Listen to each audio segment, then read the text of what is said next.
La Sociedad Dominica de Medios de Comunicación, Sodomco, presenta A Pensar Más con Rosa María Palacios.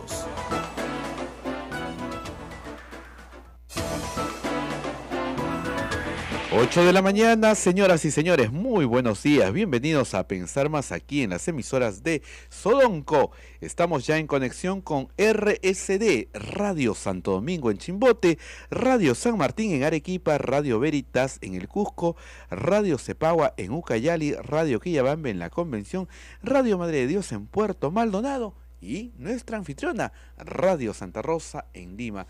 Rosa María, muy buenos días. Muy buenos días a todos, buenos días a Abel y a todos nuestros oyentes en todo el Perú y en el mundo, porque nos siguen por todas partes, y a los que nos escuchan más tardecito también, porque estos programas están colgados, como ustedes saben, en la página web de Sodomco y también en la de Santa Rosa, y pueden ustedes volver sobre ellos. Hay gente que me dice que me escucha cuando almuerza, cuando camina, cuando corre, cuando gente que está fuera del Perú regresa a su oficina, nos escuchan a distintas horas del día. Bueno, yo quería empezar hablando sobre un tema que acá en Lima ha causado, digamos, más allá de lo pintoresco que pueda parecer, cierta polémica, ¿no? Y es el caso de un ciudadano chino que puso un chifa en Independencia. Y el chifa sabe a chifa, ¿no es cierto? Bueno, un grupo de personas, vecinos, autoridades locales, decidieron que en su chifa vendían carne de perro.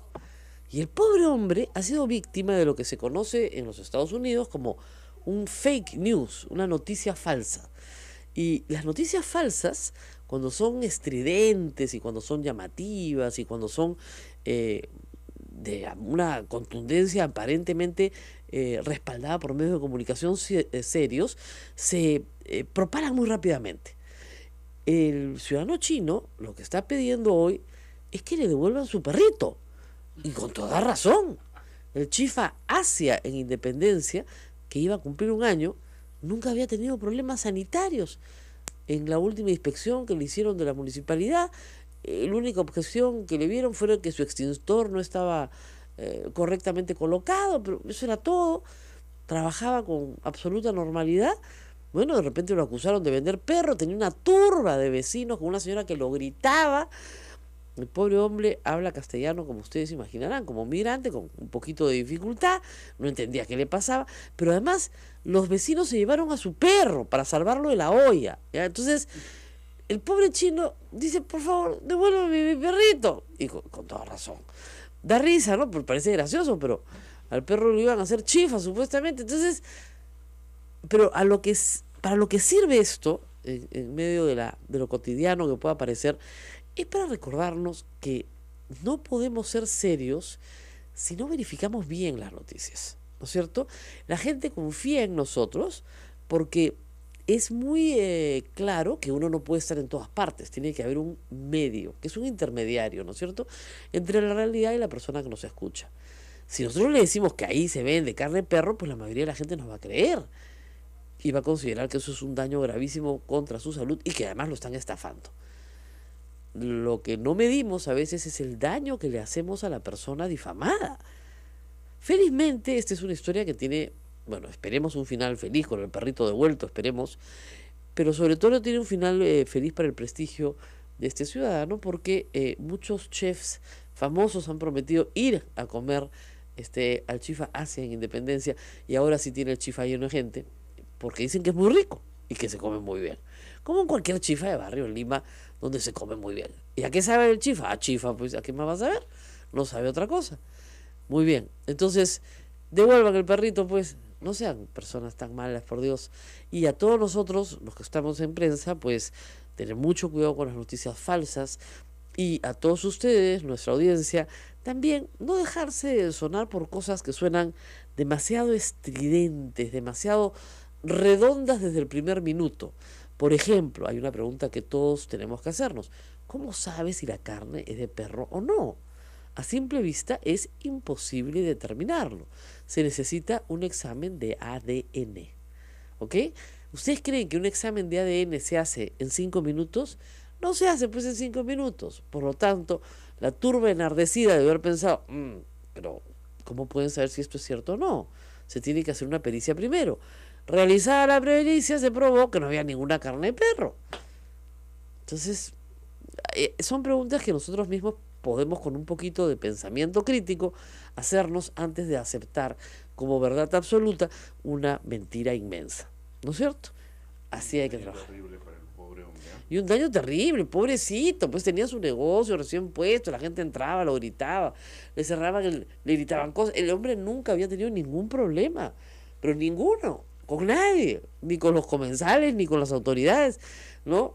Pero lo más grave que me parece es que encima de haberlo desprestigiado, le roban su perro, en teoría para salvarlo de la olla, ¿no? Entonces, que le devuelvan su perro al chino, por el amor de Dios, ¿ya? Qué barbaridad.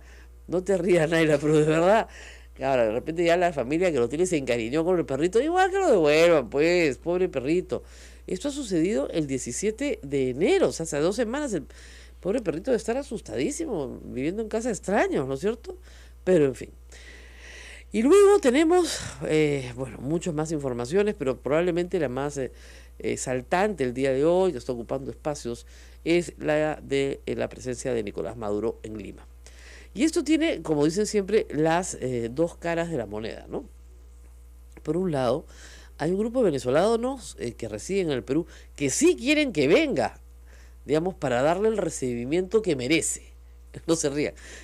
Así, dice así, con chifa, con perro. ¿Ya? O sea, quieren ¿no? Quieren darle la bienvenida a tomatazo, seguramente. O sea, ¿qué sucede? Que cuando Maduro sale de su zona de confort, que es Venezuela, se tiene que enfrentar a prensa libre, ¿no es cierto?, a un cuestionamiento internacional sobre sus actos, y ahí sí no tiene la protección que tiene dentro de Venezuela. Es más, si acá se organiza una protesta contra Maduro, probablemente esa protesta esté encabezada también por parlamentarios, autoridades, etcétera, y como acá estamos en una democracia, eso será perfectamente normal. Ya, por esa razón, muchos de los opositores de Chávez más bien quieren que salga de su país, ¿no es cierto?, para que vea, para que calibre cuál es el sentir en el repudio internacional a su conducta. Otros, más radicales, señalan que ni siquiera debería venir al Perú. En ese predicamento se encuentran las 4 bancadas del Congreso de la República que han presentado una moción, pero el presidente de la República le mandó una carta en noviembre invitándolo amablemente, como corresponde pues a las relaciones internacionales, como si fuera, digamos, le mandó la carta formato que le mandan a todos los presidentes. ¿Ok? Entonces, si ya lo invitaste, ¿cómo haces ahora para desinvitarlo? Un poco difícil. Lo que llama la atención, lo que a mí siempre me llama la atención, es que el liderazgo, digamos, contra Maduro lo tenga, por ejemplo, la bancada de gobierno, que quiere denunciarlo ante la Corte Penal Internacional por graves violaciones a los derechos humanos, ¿no? Ya. Y acaban de indultar a uno que había cometido, ya condenado, graves violaciones a los derechos humanos. Entonces es absolutamente inconsistente, ¿no? O sea, ¿cómo? ¿Te preocupan las graves violaciones de derechos humanos? O sea, a mí, después de escuchar a Hilda Violeta, me parece que quieren como que distraer la atención del momento político en un asunto que es importante para América Latina, ¿no?, para descalificar a las bancadas de izquierda que siempre pisan el palito y no firman la moción, porque se les atraganta la palabra dictador en la garganta, ¿no? Siempre pisan el palito y no firman la moción. Entonces, ven, estos son los que se quieren bajar al presidente Kuczynski con sus mociones extremistas, ¿no? Y no apoyan a las verdaderas democracias en contra de los, qué sé yo, dictadores autocráticos, ¿no? La respuesta de la izquierda debería ser firmar la moción, si te hace feliz, la firmamos, no hay ningún problema. Y 2, tu presidente ha indultado a un grave violador de derechos humanos, ¿o no? Bueno, caen en el juego redondos siempre, pero siempre.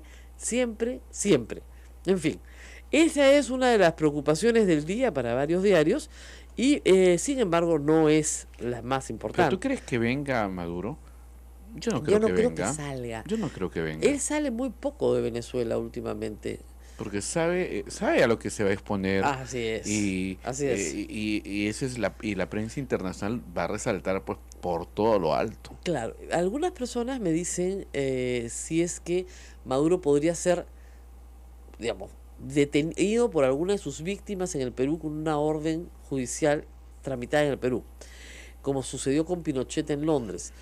No, les explico por qué. Cuando Pinochet es detenido en Londres por una orden de un juez español, que es el juez Garzón, Pinochet ya no era presidente.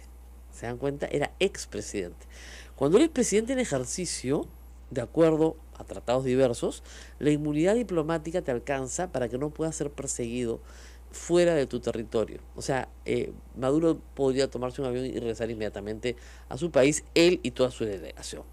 Por lo tanto, tiene inmunidad diplomática, puede venir con toda tranquilidad al Perú sin poder ser detenido en el Perú, por si acaso. Ahora, si no fuera presidente y viniera al Perú, eso es otra cosa. Pero siendo presidente tiene inmunidad diplomática. Si viniera a Maduro, ¿tú crees que el presidente debe recibirlo? Porque creo que lo insultó y le dijo yanqui. Bueno, perdóname, retiramos nuestro embajador. Por eso. No tenemos relaciones. Lo que pasa es que hay una cumbre. ¿Qué significa una cumbre? Que vienen todos los países. Entonces, el presidente puede tener relaciones multilaterales, puede tener relaciones bilaterales. Obviamente no va a tener reuniones bilaterales con Venezuela. Obviamente. Mandará a su canciller a que lo reciba.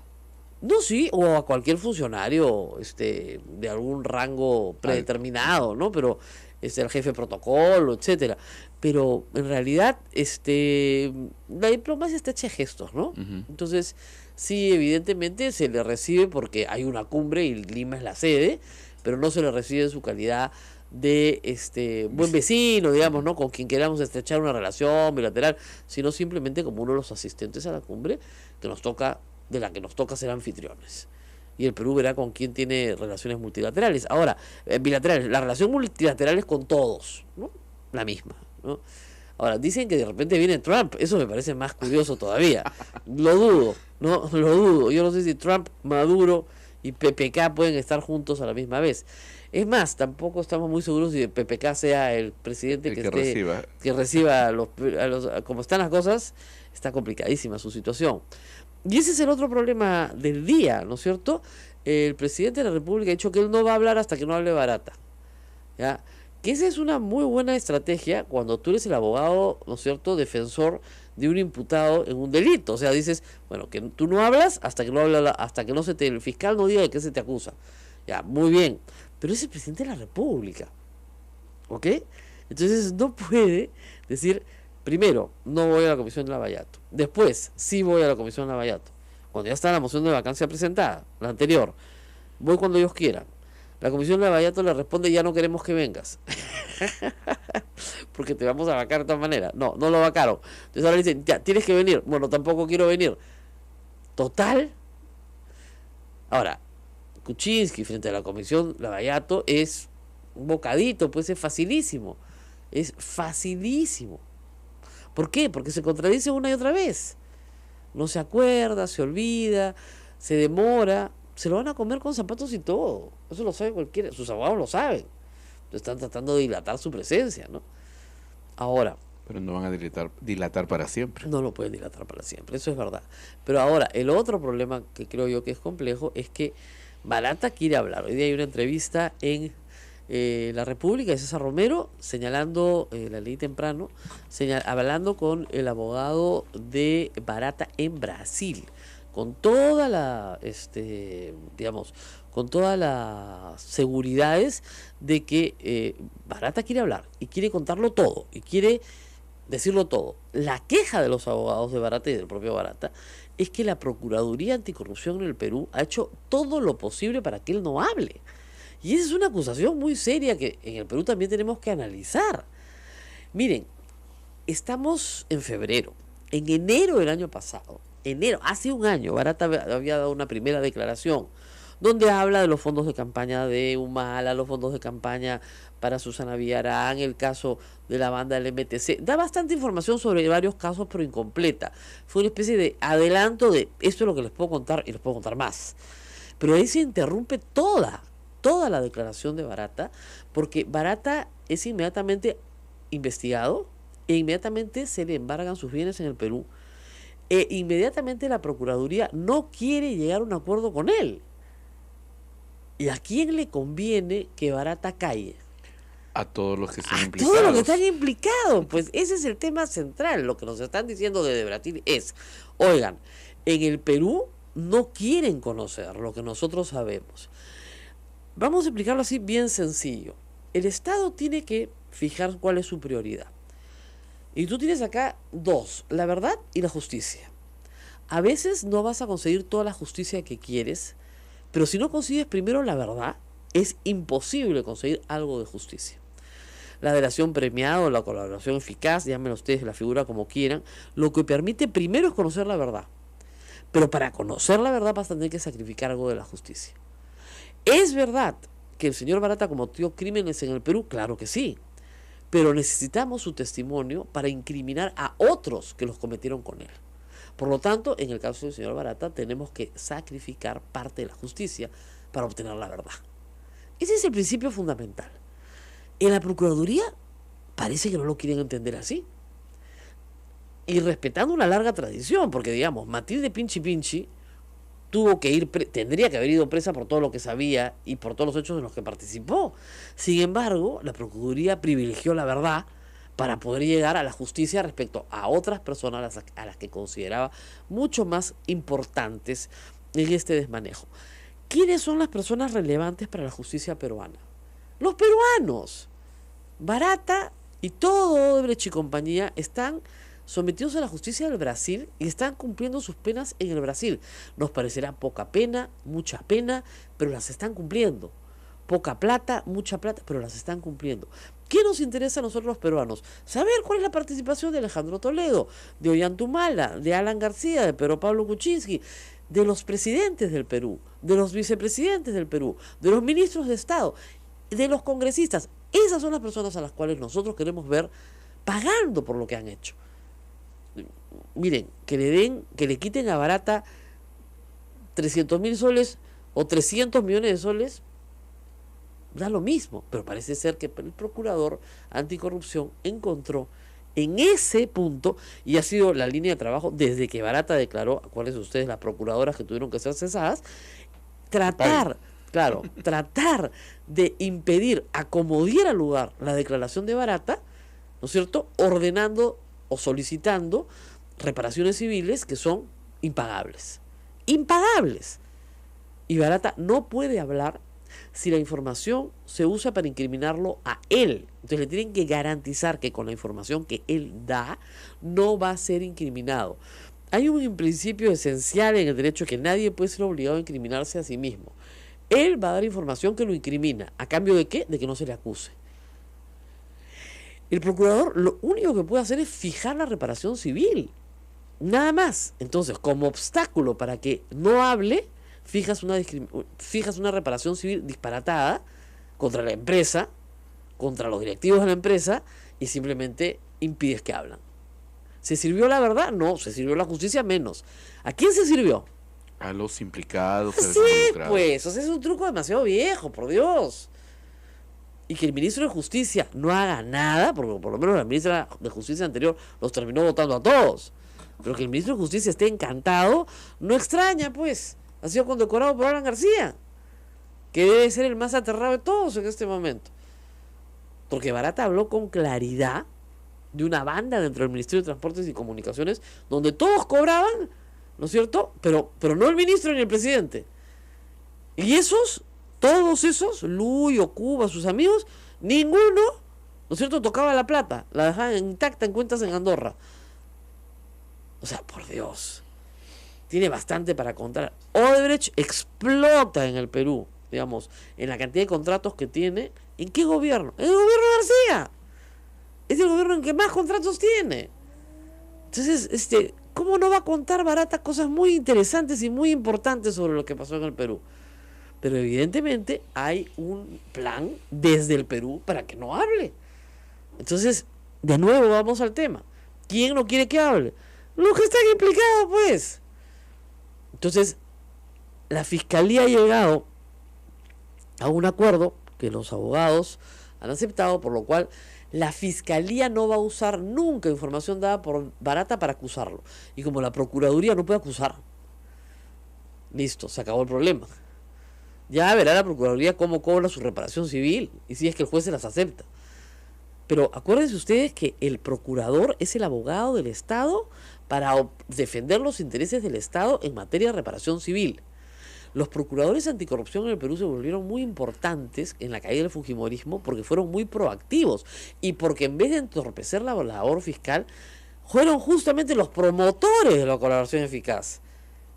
Eran los promotores y los que le llevaban, ¿no es cierto?, colaboradores al fiscal a decirle, oiga, este quiere hablar, que hable, ¿no es cierto? Y se tramitaban de esa manera ante el juez, ¿no es cierto?, los acuerdos, y finalmente el juez determinaba que había un acuerdo y que no, perfectamente, ese era el acuerdo.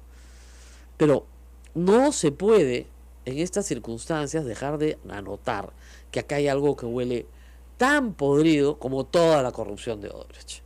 Huele mal. Bueno, 8:20. Vamos a hacer la pausa, pero vamos a hablar hoy día... Algo muy importante, Rosa María. Vamos a hablar sobre el caso de la semana, el caso de la niña, pero desde otro punto de vista. No solamente de ella, sino de todos los niños del Perú, cómo están en riesgo. Así es. Y qué pueden hacer los niños, ¿no? Porque vamos a invitarlos a que marquen un teléfono. Así es, los es niños... el 00800-2210. Este es el teléfono de la Fundación ANAR, que tiene una línea en castellano y en quechua, para los que nos escuchan en todo el país. La Fundación ANAR tiene una línea de atención de emergencia para ayudar a niños y adolescentes en riesgo. Ahí les pueden dar una orientación rápida, correcta.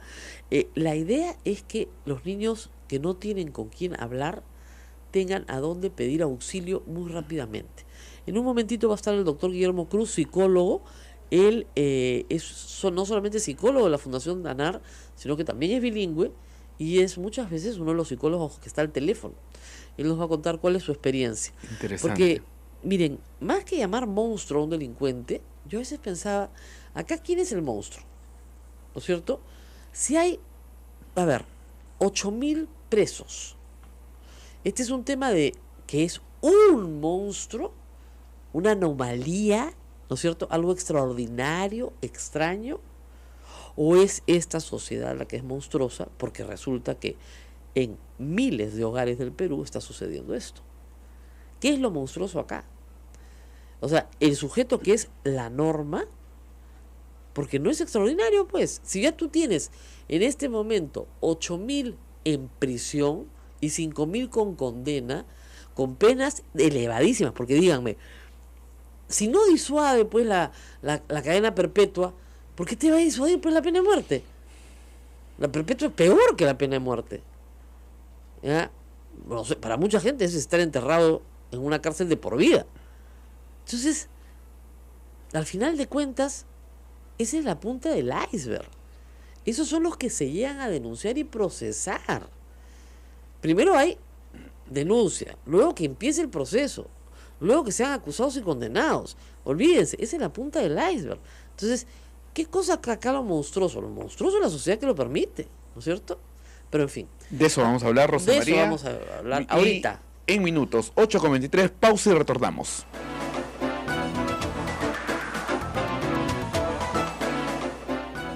Sodomco, Sociedad Dominica de Medios de Comunicación.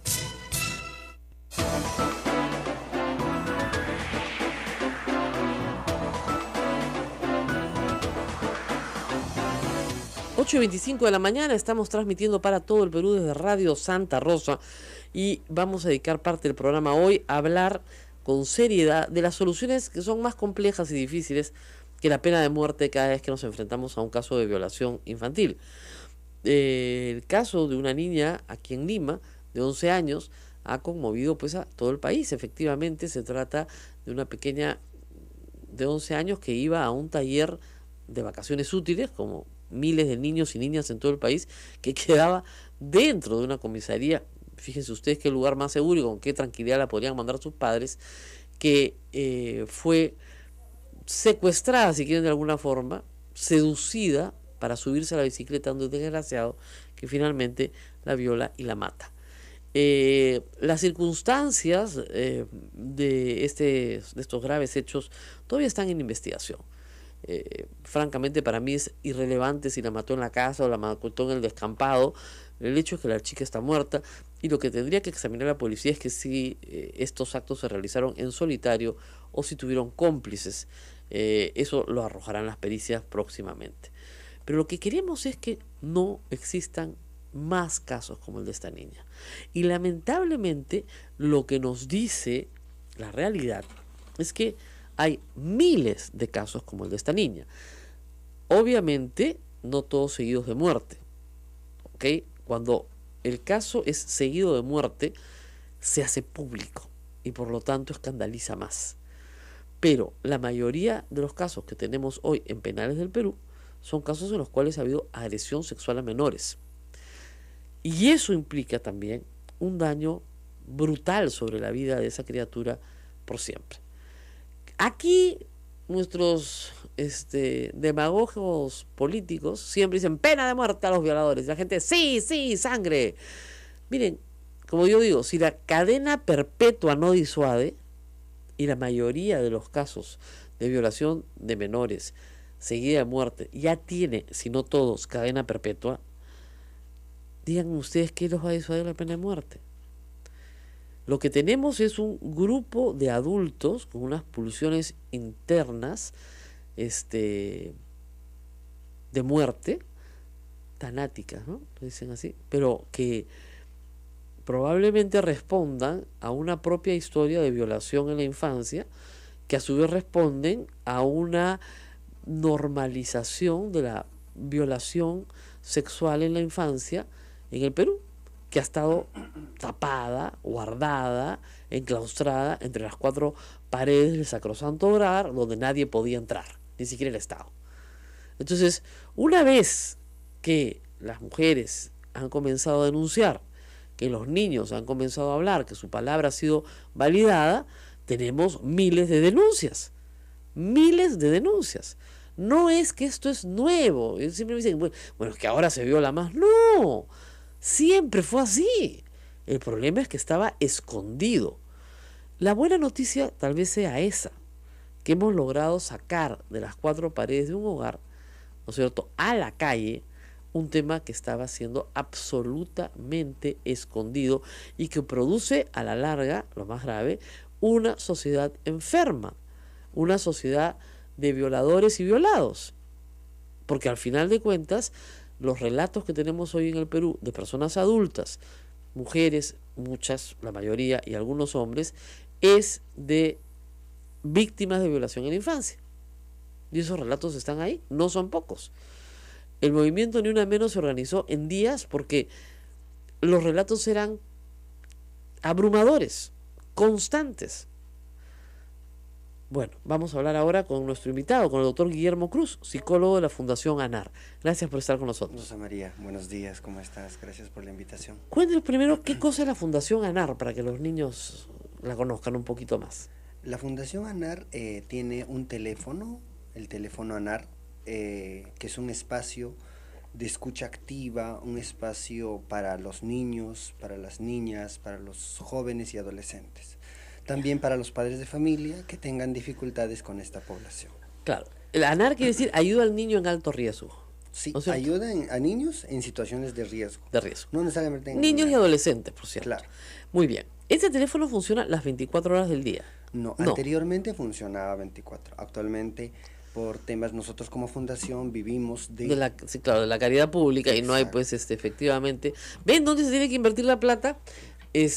Muy bien. Entonces, ustedes atienden de lunes a domingo de 8 a 10 de la noche. Y nuestras líneas es en quechua y en castellano y la llamada es gratuita al 0800-222-10. Muy bien. La mayoría de las llamadas, usted diría, son de niños y niñas, más de niños, más de niñas. Nuestra población es adolescentes. Adolescentes, sobre todo. Claro. Entonces, por ejemplo, en el 2017 y en el 2016 ya tenemos información en el cual prevalece el tema de violencia como data número 1, ¿no? Te hablo, por ejemplo, del 2017, que tenemos cerca de 14.300 y tantos llamadas, de los cuales tenemos 2.752 que son las llamadas de orientación con el cual se conversó y todo ello. De esa realidad sacamos las llamadas de violencia, que son un porcentaje alto, y dentro de violencia tenemos los tipos, ¿no? Maltrato físico, que es el más alto, maltrato físico, psicológico y negligencia. Pero en estos tres, lo que encajan mayormente son los niños primero, maltratados como víctimas, y seguido los adolescentes y después los jóvenes. Muy bien. ¿Cómo definen ustedes niño, adolescente? ¿Qué edades usan para definir niñez y adolescencia? Okay. De niños hasta los 11 años. 11 años. ¿No? Y de ahí para adelante al adolescente hasta los 18. Hasta los 18, perfecto. ¿Y violencia sexual se reporta también en las llamadas? Sí, en tema de violencia sexual tenemos el famoso, ¿no? El tema de las relaciones. Nosotros creemos eso en tema de violencia, ¿no? Por ejemplo, en tema de violación, nosotros tenemos una frase en quechua que es Yachainin Tarimarisun. Es un término que siempre compartimos con nuestros llamantes quechohablantes, y también en el español hablamos o creemos nosotros que es el resultado de la comunicación que tiene la familia. Las relaciones familiares no están bien posicionadas, la agenda de los padres marcan preocupaciones, necesidades, y no se atiende a los hijos. Eso que has dicho en quechua, ¿qué quiere decir exactamente en castellano? Compartiendo saberes. Compartiendo saberes. Exacto, compartiendo saberes, porque la familia para nosotros es una escuela de enseñanza y aprendizaje, ¿no? Donde se tiene que cultivar espacios de escucha activa, donde tiene que haber relaciones asertivas, donde no se le juzgue, no se critique, no se recrimine al hijo, ¿no? Entonces, ese es lo ideal que nosotros esperamos. Pero digamos, estamos hablando de un niño que llama y dice, mi padrastro me está violando. Ya, ¿cuál es la respuesta que ustedes pueden dar como consejería? Por ejemplo, si la llamada es así, lo primero que tenemos que hacer es asegurarnos de que esa llamada no va a cortar. Porque el niño está en crisis en ese momento, ¿no? Y el nivel de crisis también se manifiesta en la llamada de diferente forma. Lógico. ¿No? Entonces, nos aseguramos, posiblemente pidiéndole datos, porque no tenemos un identificador de número, pero sí pedimos datos, dirección, número de teléfono. Pero ahí se corta la llamada. Y si se corta la llamada, tenemos un área legal y un área social, que el objetivo es que ingrese ese caso al sistema de protección. Lógico. Exacto. Porque el niño le dicen, no, si me van a pedir mis datos, entonces yo no voy a participar, no, porque me van a identificar, me muero de miedo, porque el niño que llama aterrado. Exacto. Entonces lo primero que tenemos que hacer es construir desde su preocupación, ¿no? Soluciones, acogerlo, contenerlo emocionalmente. Lo primero que hacemos es eso. Con tan solo escuchar, él ya se siente acompañado. Dice, voy a hacer algo aquí. Sí, nosotros te ofrecemos esto y aquello, ¿no? Entonces lo primero es escucharlo y hacerle, digamos, una oferta de lo que ustedes pueden hacer por él. Exacto. ¿Qué es lo que pueden hacer por él? Por ejemplo, nuestro trabajo tiene limitaciones en el tema de que nosotros, si identificamos un tema de violencia, con nuestras áreas hacemos que ingresen al sistema de protección. Luego hacemos seguimiento al caso. Llegamos hasta eso. Pero yo sé, pero digamos, si los chicos no se identifican, nosotros tenemos que persuadir para que ellos lo hagan. Así se llegan a identificar. Tenemos herramientas para identificarlo, porque en esos casos no podemos. En cambio, en otros casos de problemas sentimentales, solo pedimos datos. No, evidentemente. Esa consejería de adolescentes, esa es otra cosa. Pero digamos, en el caso de niños que están sufriendo actos de violencia física o violencia sexual y están muy asustados y no quieren dar su nombre, ¿no es cierto? Entonces usted me dice que el primer trabajo es generar un espacio de confianza, explicarle que hay caminos para poder salir de eso, porque el niño se puede sentir absolutamente atrapado, ¿no es cierto? Y también tratar de desaprender ese aprendizaje, porque a veces ellos ya vienen pensando que es mi papá, me han enseñado que o sea, no se les enseña también los lineamientos primero de decir que los hijos, cuál deben tocarme, quién debe tocarme, en qué momento, ¿no? Entonces esas cosas no identifican. Es más, a veces no reconocen los genitales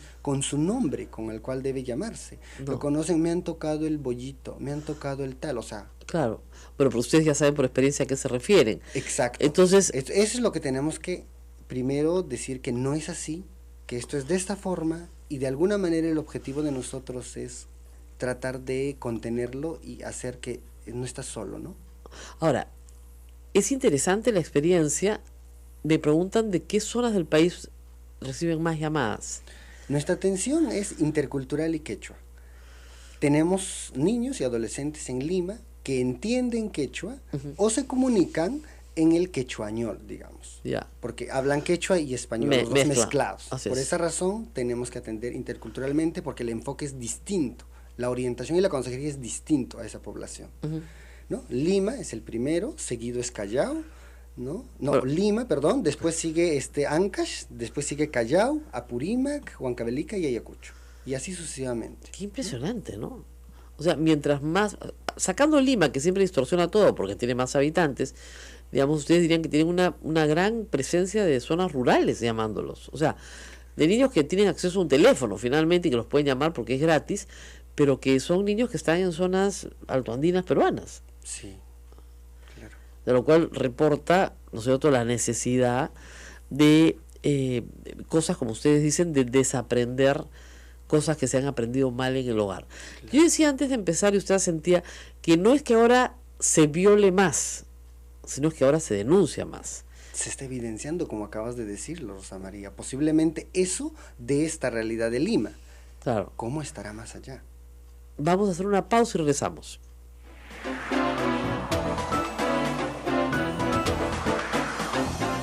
Sodomco, Sociedad Dominica de Medios de Comunicación.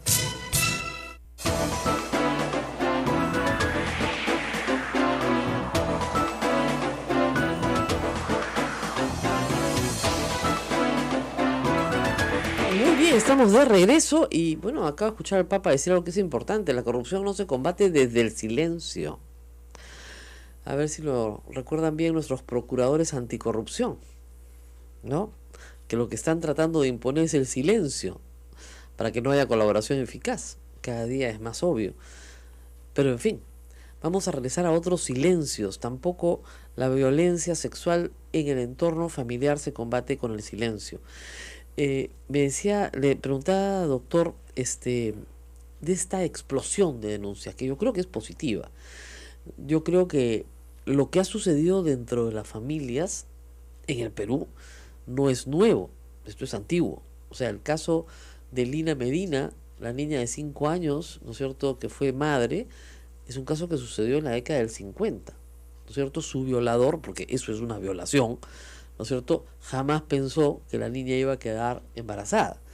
En esa época no había ADN y descubrir al violador fue bastante difícil. Pero a lo que vamos nosotros ahora es a preguntarle lo siguiente.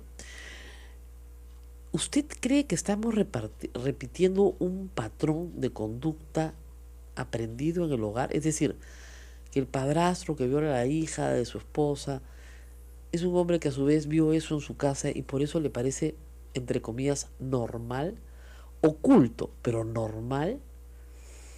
Sí, y al mismo tiempo tenemos que comprender que es un tema generacional. Ok. ¿No? Ahora, si hablamos de personas que están involucrados en esto, son personas que desde pequeños se sospecha, ¿no?, que han sido expuestos a situaciones de estrés bastante fuertes, han sido testigos de violencia, ¿no? O víctimas de violencia. O víctimas de violencia, ¿no? Y esto no canalizado adecuadamente, no trabajado en su momento adecuadamente, ¿no? Eso se convierte en tensión y la tensión en agresión y los resultados son lo que tenemos ahora. Así es.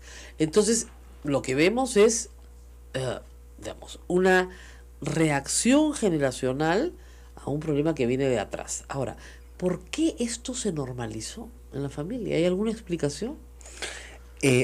Porque uno paulatinamente va acumulando tensión y esa tensión a veces bloquea y la persona empieza ya a sumergirse en un círculo vicioso y cree que eso es su mundo. Pero también hay que comprender, nosotros en nuestra experiencia acumulada en el tiempo, en el tema de problemas sentimentales, nosotros compartimos la frase en quechua y al mismo tiempo también en español, Cuscanchanacuita miyachananchik. Quiere decir que tenemos que aprender a vincularnos afectivamente, porque a veces la adolescente no comprende muy bien la emoción que está sintiendo por esa persona y la otra persona posiblemente es un actor que vende ilusiones. y ella no se cerciora bien porque no ha aprendido a cerciorarse, se involucra afectivamente y la otra persona hace lo que quiere con ella. Entonces cuando ella se da cuenta y es demasiado tarde, en base a lo que siente empieza a elegir. Entonces estamos hablando de una persona que posiblemente le va a maltratar y ella incluso, a pesar que le maltrata, porque ya está enganchada afectivamente, a pesar que le maltrata, ella elige estar con él. Desde ahí ya estamos hablando de una persona que de alguna manera está involucrándose en el círculo de la violencia. Y eso más adelante puede traer de que cuando el papá le grite al niño, la mamá sea permisiva.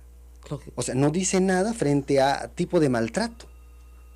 Entonces, desde ahí ya estamos hablando de que posiblemente como no identifiqué, me involucré, me enganché efectivamente en una edad que yo carecía de recursos para comprender la situación, ¿no?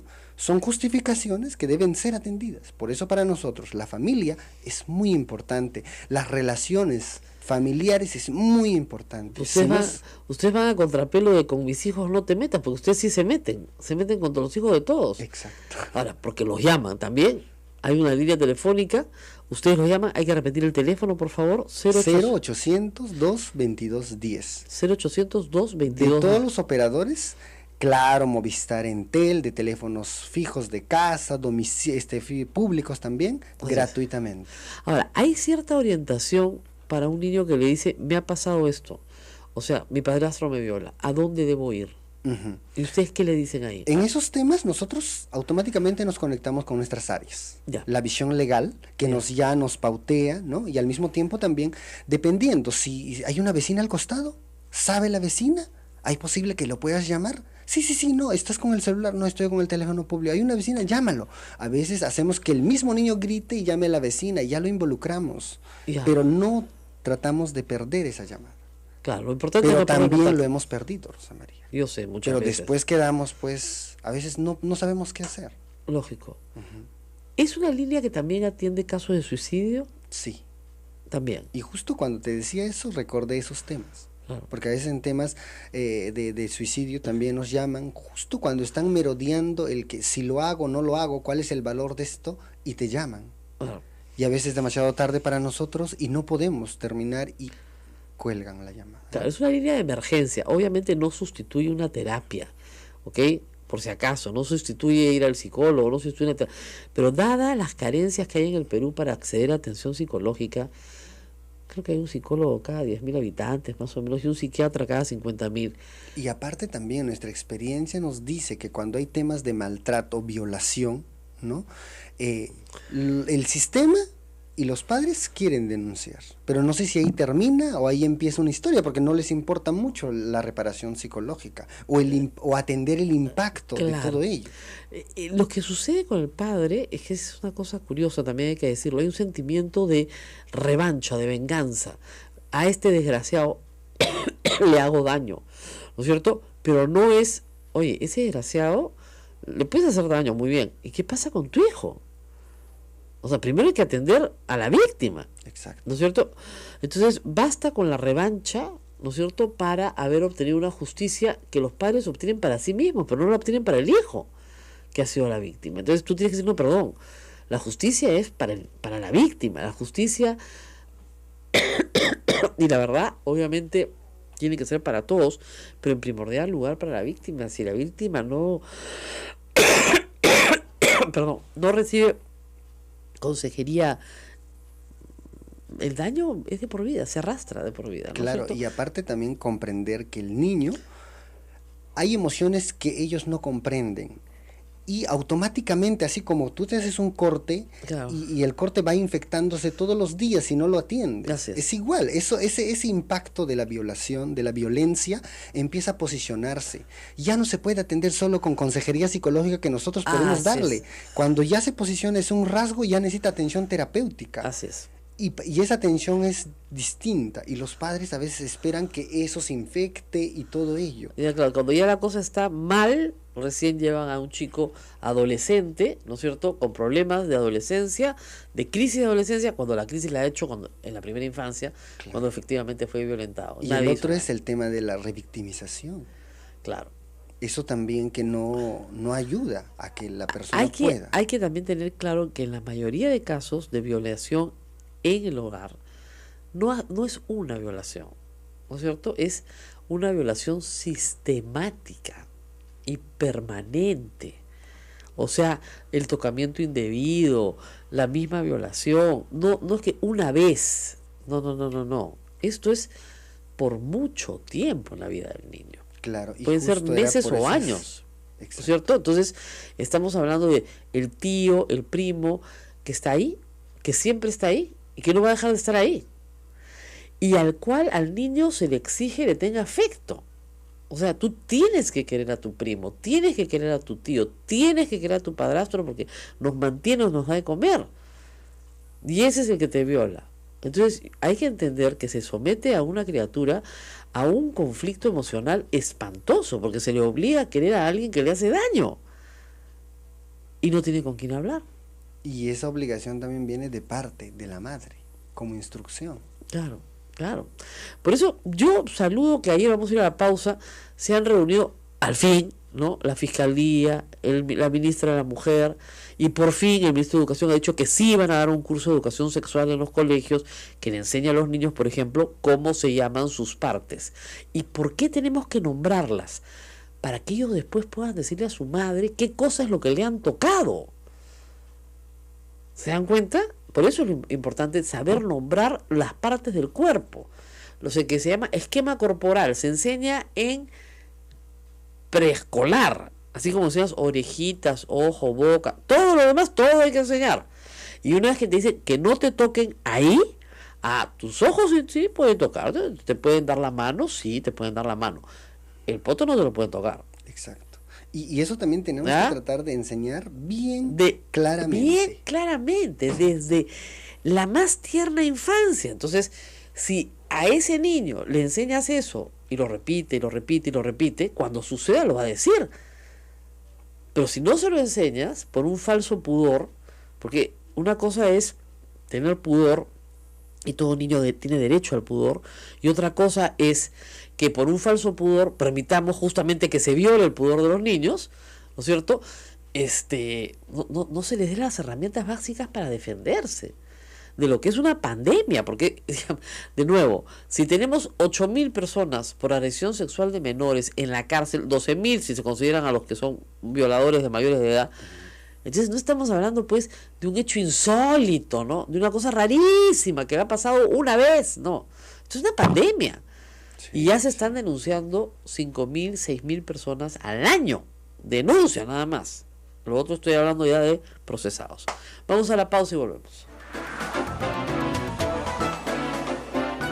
Sodomco, Sociedad Dominica de Medios de Comunicación.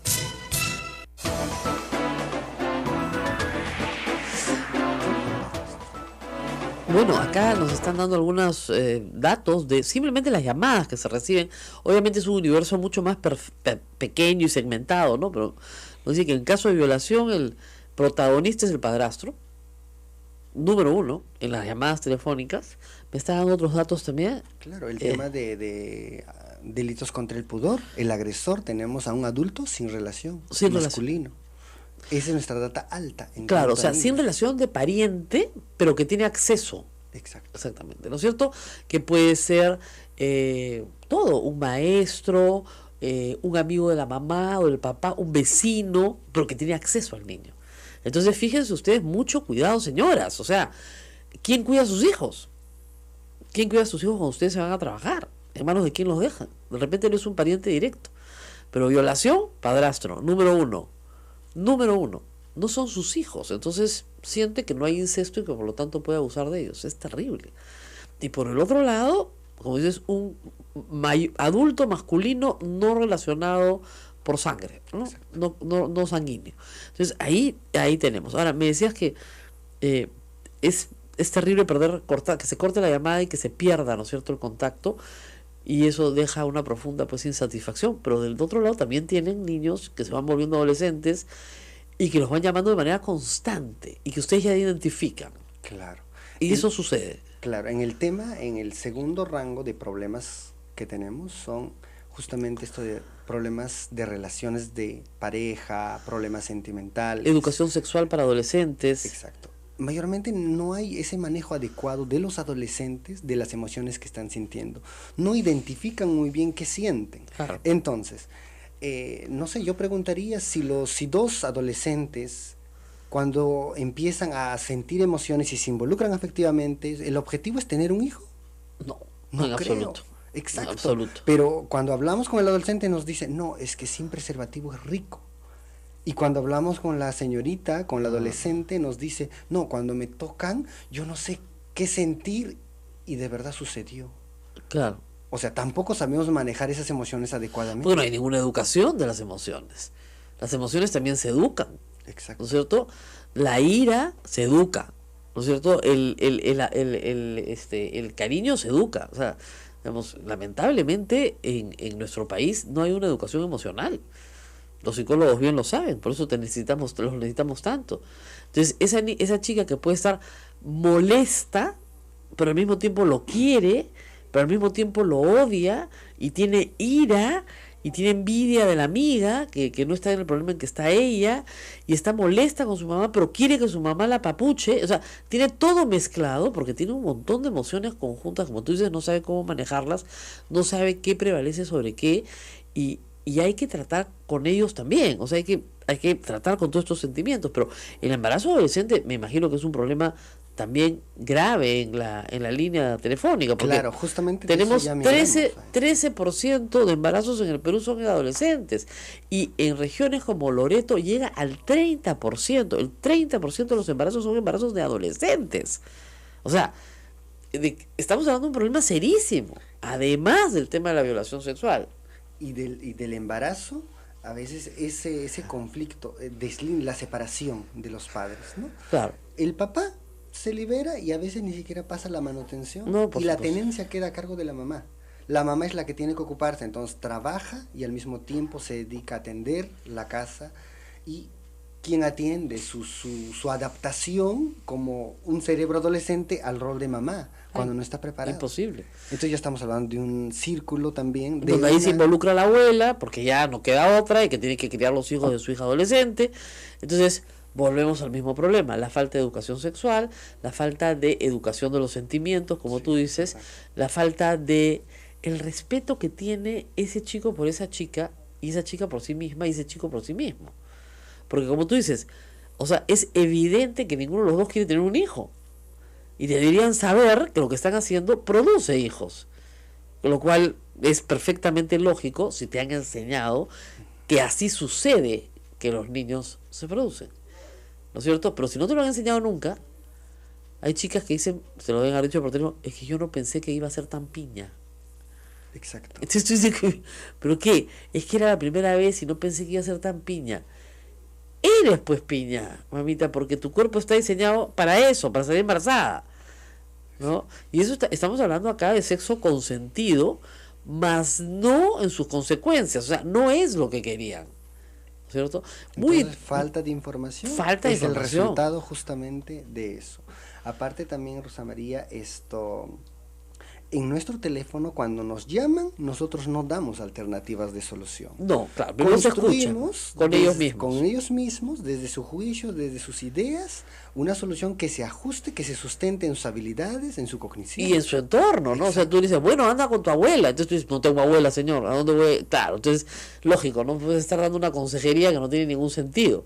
Entonces, tienes que conocer más o menos la realidad de la persona, y alrededor de esa realidad ir construyendo con ellos mismos. Claro, y nuestro objetivo es adaptarnos nosotros a ellos. Lógico. No es que ellos a nosotros. Por ejemplo, Claro. en el quechua, ellos se quedan en silencio. Nosotros sentimos que el teléfono está allá. O sea, él te llama, hola, se Claro. aleja. Ya. Entonces, para poder acercarlos, tenemos que presentarnos automáticamente. Sospechamos que podría ser quechua. Ya. Presentamos en español y en quechua nuestra Y línea. con la contestadora, claro. Claro, somos un teléfono de esto, nos dedicamos a esto, en su idioma, y se acercan. Y ahí recién podemos entablar Bueno, la conversación. eso es muy, muy, muy importante, porque todo ser humano se siente más cómodo al momento de hablar de sus emociones cuando las habla en su propio idioma, a pesar de que sea bilingüe. Pero si vas a hablar de tus emociones, quieres hablarlas en tu propio idioma, porque las emociones requieren un lenguaje más fino, ¿no? Más conectado contigo mismo. Entonces, necesitas hablar en tu propio idioma. Si al otro lado no te hablan en tu propio idioma, lección para las instituciones del Estado, para la línea 100, etcétera, que también necesitan tener un grupo de psicólogos, trabajadores sociales, etcétera, que hablen los idiomas que hablan la gente que llama, con prevalencia, ¿no es cierto? Claro, porque a veces ellos mismos cuando están en el teléfono no encuentran un término español que les defina lo que están sintiendo. Exactamente, es cuando tú tratas de manifestarte en otro idioma y no encuentras la palabra. Ahora, ¿cuántos psicólogos quechohablantes tenemos en ANAR? Uy, tenemos una columna de psicólogos quechohablantes y otra columna de castellano. castellano. Bueno, pero eso es una gran fortaleza para una institución. No es fácil conseguir en Lima tener psicólogos graduados, ¿no es cierto?, que sean quechohablantes. O sea que me imagino que es una de las fortalezas de la institución. Sí, mayormente también los quechohablantes psicólogos son de la región, los que conocen la realidad, como que nos ayuda a conectarnos con ¿Ustedes ellos. tienen un sistema descentralizado entonces? ¿Digamos, la operadora solo está en Lima? La operadora está en Lima, pero siempre tratamos de conectarnos. Por ejemplo, Ancash en el 2017 subió justamente porque teníamos allá un proyecto. Ah, ok, entonces Claro. allá tienen... Mientras hayan más Ojalá opciones, voluntarios. ingresamos a varios. Claro, entonces varias allá regiones. tienen una persona que contesta el teléfono desde allá. Teníamos. Bueno, hay que buscar en Ancash, nos escuchan a través de Radio Santo Domingo, de RCD, de repente hay un psicólogo quechohablante que quiera participar de este proyecto y que se contacte con ANAR. Tenemos área de voluntariado. Hay voluntariado. Entonces la idea es que haya unas horas al día que puedan conectarse. Entonces inmediatamente tú, esa llamada que recibes, la puedes conectar a través del sistema con esa persona que está en la región y que habla el mismo idioma en el quechua de su región. Claro. ¿No es cierto? Aparte también en el stock de los profesionales tenemos, por ejemplo, yo soy de Ayacucho. Claro. Tenemos otra psicóloga quechohablante que es de Cusco. De Cusco, que es ¿no? muy Entonces, importante. tenemos otro de otra región, entonces conoce la realidad, sabe cómo es y además hacemos una reunión de compartir saberes del caso, área, claro. ¿no? Y en ese idioma, y se agregan estrategias, se agudizan experiencias. Claro, también, ¿no? porque evidentemente ustedes conocen cuál es la realidad familiar, ¿no es cierto?, de la región en la que se vive.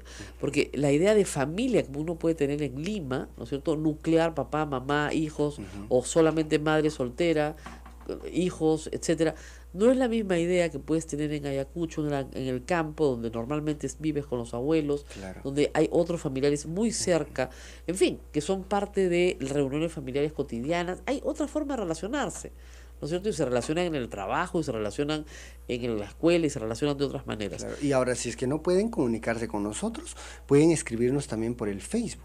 Ah, También estamos dispuestos a responder cualquier dificultad que tengan. Y el Facebook, y el correo también. ¿Cómo se llama el Facebook? ANAR Perú. Sí. ANAR Perú. ANAR Perú. ANAR Perú. ANAR Perú. Y el correo, ¿no? Ayuda ANAR Perú. Ahora, confidencialidad hay Al 100%. al 100%. O sea, no tienen que asustarse los chicos de que ustedes van a llamar a sus padres a decirles que por qué le han hecho. No. Lo máximo a donde ustedes pueden llegar es decirle, mira, ¿qué te parece esta alternativa? O sea, vas a la comisaría, vas a hablar con el policía y nos llamas a contarnos qué pasó. Eso es lo máximo que se puede hacer con ustedes. Claro, pero aparte también hay casos donde nosotros no necesitamos datos, pero hay casos donde sí amerita pedirle datos para garantizar que ayudemos a ese adolescente. Y ahí sí puede entrar el área legal y darle una mano para que llegue por lo menos la denuncia. Tiene que estar detrás. Tenemos que estar detrás constantemente. Y el área social también lo que da es herramientas a la madre para que sea certificado por el CISFO y en base a esa certificación pueda tener acceso a los programas y pueda ayudarse. También. Hacemos lo que podemos. Así es, de todo. Desde nuestras áreas, Así es. ¿no? Bueno, muy bien, muy interesante la conversación. Alternativas, ¿no es cierto? Hoy. A ver, nos tenemos que despedir de nuestro invitado. Me has robado la pauta, además no tengo mi pauta. A ver. Acá está el doctor Guillermo Cruz. Y solamente agradecerle y repetir el teléfono, que hay mucha gente que ha estado llamando por el teléfono. El 0800 222 10. 0800 222 10. Recordarles, por favor, que si no responden las llamadas, insistir con mucha paciencia, porque posiblemente nuestras líneas están ocupadas. Y hoy día Y ahora van a estar más saturados todavía. 0800 22210. 22210, 22210. Agradezco la oportunidad. No, lo agradecen Eso todos hay los que niños, igual. apuntarlo al costado del teléfono. Sí, 0800 22210, sobre todo los colegios. O sea, Preguntaron si ANAR va a los colegios. ANAR se acerca a los colegios para tratar estos temas que acabamos de conversar, problemas sentimentales que les corresponden más a esa jurisdicción. Y también hablamos otros temas. Los colegios también se pueden contactar con nosotros para nosotros acercarnos a su institución y dar a conocer de nuestra línea y cómo trabajamos. Correo, me imagino que es. Claro, tenemos un área de incidencia al cual se pueden comunicar, o también nos pueden escribir por el Facebook y le damos el correo para que se comuniquen con la área. ANAR 0800 22210. Sí. Lo acabo de poner en Twitter, ¿ah? Ya, acá está puesto. Excelente. Listo.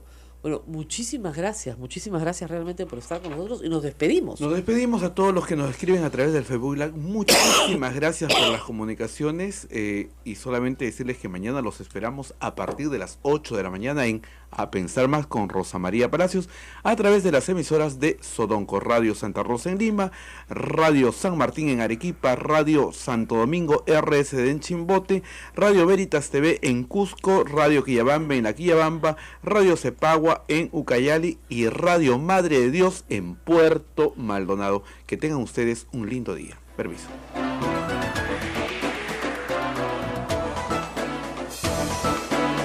Hasta aquí, A Pensar Más con Rosa María Palacios.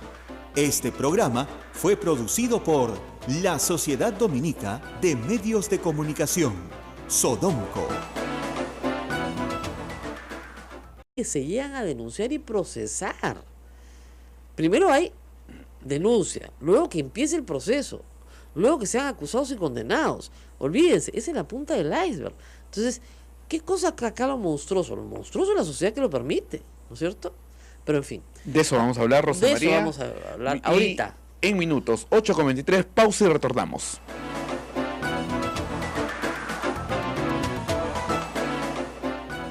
Sodomco, Sociedad Dominica de Medios de Comunicación.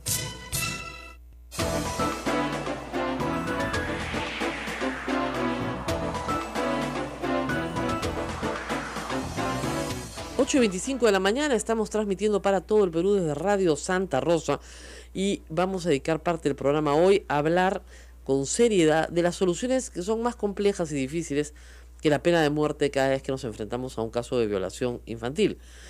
El caso de una niña aquí en Lima de 11 años ha conmovido pues a todo el país. Efectivamente se trata de una pequeña de 11 años que iba a un taller de vacaciones útiles, como miles de niños y niñas en todo el país, que quedaba dentro de una comisaría. Fíjense ustedes qué lugar más seguro y con qué tranquilidad la podrían mandar sus padres, que fue secuestrada, si quieren de alguna forma, seducida para subirse a la bicicleta de un desgraciado que finalmente la viola y la mata. Las circunstancias de estos graves hechos todavía están en investigación. Francamente, para mí es irrelevante si la mató en la casa o la mató en el descampado. El hecho es que la chica está muerta y lo que tendría que examinar la policía es que si estos actos se realizaron en solitario o si tuvieron cómplices. Eso lo arrojarán las pericias próximamente. Pero lo que queremos es que no existan más casos como el de esta niña. Y lamentablemente lo que nos dice la realidad es que hay miles de casos como el de esta niña. Obviamente no todos seguidos de muerte. ¿Ok? Cuando el caso es seguido de muerte, se hace público y por lo tanto escandaliza más. Pero la mayoría de los casos que tenemos hoy en penales del Perú son casos en los cuales ha habido agresión sexual a menores. Y eso implica también un daño brutal sobre la vida de esa criatura por siempre. Aquí nuestros demagogos políticos siempre dicen pena de muerte a los violadores. La gente, sí, sangre. Miren, como yo digo, si la cadena perpetua no disuade, y la mayoría de los casos de violación de menores seguida de muerte ya tiene, si no todos, cadena perpetua, digan ustedes qué los va a disuadir la pena de muerte. Lo que tenemos es un grupo de adultos con unas pulsiones internas de muerte, tanáticas, ¿no? Dicen así, pero que probablemente respondan a una propia historia de violación en la infancia, que a su vez responden a una normalización de la violación sexual en la infancia en el Perú, que ha estado tapada, guardada, enclaustrada entre las cuatro paredes del sacrosanto hogar, donde nadie podía entrar, ni siquiera el Estado. Entonces, una vez que las mujeres han comenzado a denunciar, que los niños han comenzado a hablar, que su palabra ha sido validada, tenemos miles de denuncias. Miles de denuncias. No es que esto es nuevo. Siempre me dicen, bueno, es que ahora se viola más. No, siempre fue así. El problema es que estaba escondido. La buena noticia tal vez sea esa, que hemos logrado sacar de las cuatro paredes de un hogar, ¿no es cierto?, a la calle, un tema que estaba siendo absolutamente escondido y que produce a la larga, lo más grave, una sociedad enferma, una sociedad de violadores y violados. Porque al final de cuentas, los relatos que tenemos hoy en el Perú de personas adultas, mujeres, muchas, la mayoría, y algunos hombres, es de víctimas de violación en la infancia. Y esos relatos están ahí, no son pocos. El movimiento Ni Una Menos se organizó en días porque los relatos eran abrumadores, constantes. Bueno, vamos a hablar ahora con nuestro invitado, con el doctor Guillermo Cruz, psicólogo de la Fundación ANAR. Gracias por estar con nosotros. Rosa María, buenos días, ¿cómo estás? Gracias por la invitación. Cuéntenos primero qué cosa es la Fundación ANAR para que los niños la conozcan un poquito más. La Fundación ANAR tiene un teléfono, el teléfono ANAR, que es un espacio de escucha activa, un espacio para los niños, para las niñas, para los jóvenes y adolescentes. También para los padres de familia que tengan dificultades con esta población. Claro, el ANAR quiere decir ayuda al niño en alto riesgo. Sí, ¿no es cierto? ayuda a niños en situaciones de riesgo. De riesgo. No necesariamente en Niños y adolescentes, por cierto. Claro. Muy bien. ¿Este teléfono funciona las 24 horas del día? No, anteriormente funcionaba 24. Actualmente, por temas, nosotros como fundación vivimos Sí, claro, de la caridad pública. Exacto. Y no hay, pues, efectivamente. ¿Ven dónde se tiene que invertir la plata? Muy bien. Entonces, ustedes atienden de lunes a domingo de 8 a 10 de la noche y Ya. nuestras líneas es en quechua y en castellano y la llamada es gratuita al 0800 222 10. Muy bien. La mayoría de las llamadas, usted diría, son de niños y niñas, más de niños, más de niñas. Nuestra población es adolescentes. Adolescentes, sobre todo. Claro. Entonces, por ejemplo, en el 2017 y en el 2016 ya tenemos información en el cual prevalece el tema de violencia como data número 1, ¿no? Te hablo, por ejemplo, del 2017, que tenemos cerca de 14.300 y tantos llamadas, de los cuales tenemos 2.752 que son las llamadas de orientación con el cual se conversó y todo ello. De esa realidad sacamos las llamadas de violencia, que son un porcentaje alto, y dentro de violencia tenemos los tipos, ¿no? Maltrato físico, que es el más alto, maltrato físico, psicológico y negligencia. Pero en estos tres, lo que encajan mayormente son los niños primero, maltratados como víctimas, y seguido los adolescentes y después los jóvenes. Muy bien. ¿Cómo definen ustedes niño, adolescente? ¿Qué edades usan para definir niñez y adolescencia? Ok, de niños hasta los 11 años. 11 años. ¿No?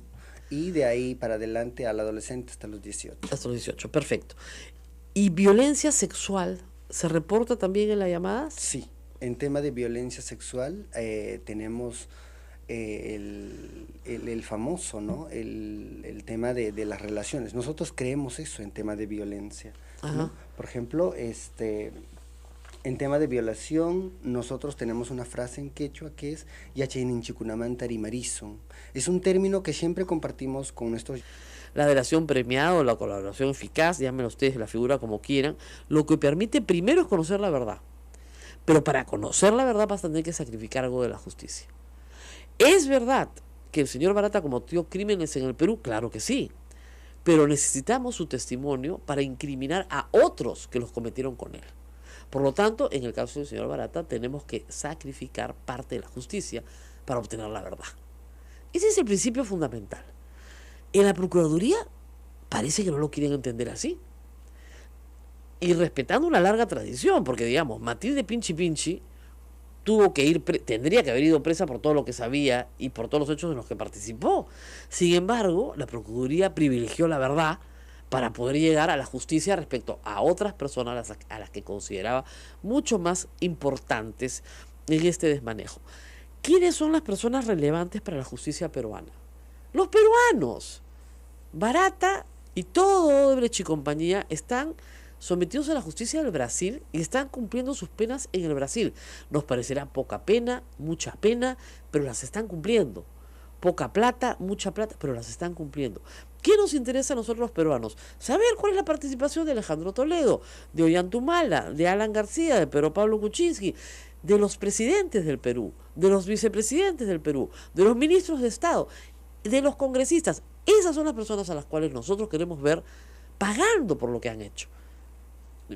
Miren, que le quiten a Barata 300.000 soles o 300 millones de soles, da lo mismo, pero parece ser que el procurador anticorrupción encontró en ese punto, y ha sido la línea de trabajo desde que Barata declaró, acuérdense ustedes, las procuradoras que tuvieron que ser cesadas, tratar de impedir a como diera lugar la declaración de Barata, ¿no es cierto?, ordenando o solicitando reparaciones civiles que son impagables.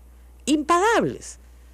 Y Barata no puede hablar si la información se usa para incriminarlo a él. Entonces le tienen que garantizar que con la información que él da no va a ser incriminado.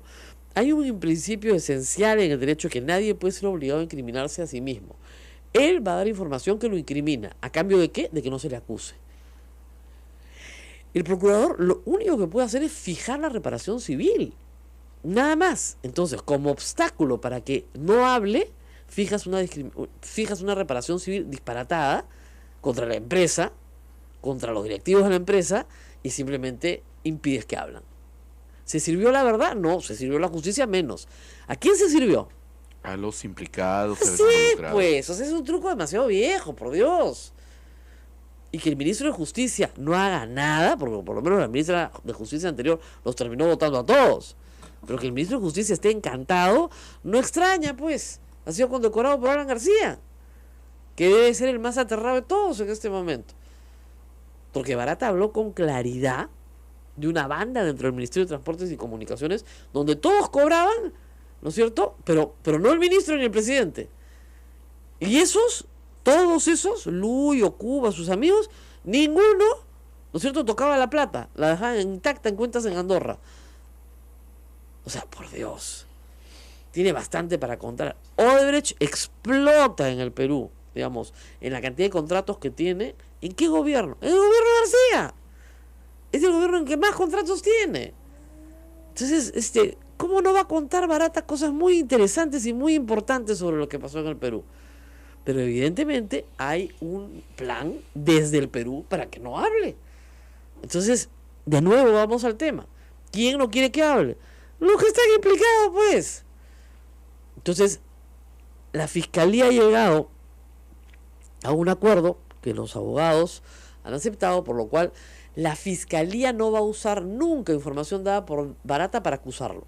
Y como la Procuraduría no puede acusar, listo, se acabó el problema. Ya verá la Procuraduría cómo cobra su reparación civil y si es que el juez se las acepta. Pero acuérdense ustedes que el procurador es el abogado del Estado para defender los intereses del Estado en materia de reparación civil.